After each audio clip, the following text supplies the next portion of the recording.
Friends, आज का topic है प्रतिभाशाली बालक। इसके पहले हमने पिछड़े बालक की बात की है और समावेशी शिक्षा की बात की है, जिसमें हमने जाना कि समावेशी शिक्षा में सामान्य बालक और विशिष्ट बालक दोनों तरीके के बालक आते हैं।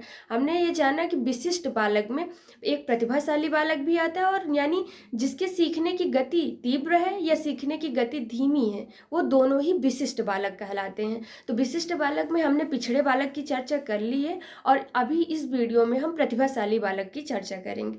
प्रतिभाशाली बालक जिसके सीखने की क्षमता अन्य बालकों की अपेक्षा अधिक होती है, ऐसे बालक प्रतिभाशाली बालक कहलाते हैं।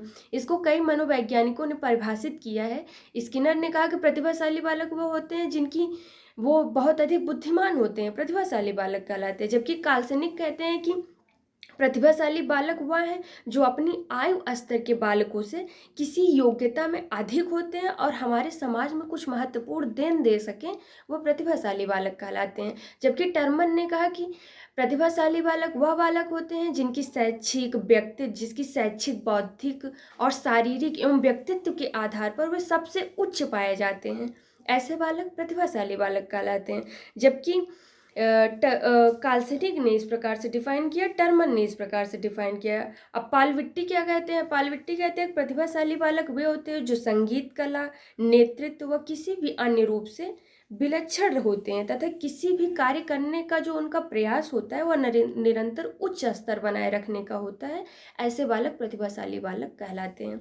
यानी प्रतिभाशाली बालक को टर्मन ने डिफाइन किया, स्किनर ने डिफाइन किया, काल्सेनिक ने डिफाइन किया और पालविट्टी ने डिफाइन किया।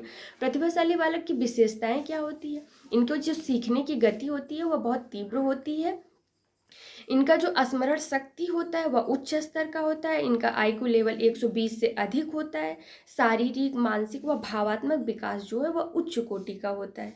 अमूर्त विषयों में ये इनकी जो समाधान होता है वह शीघ्र होता है, और अमूर्त विषयों में इनकी अधिक रुचि होती है। प्रायः मंदबुद्धि और सामान्य बालकों के प्रति उदासीन होता है।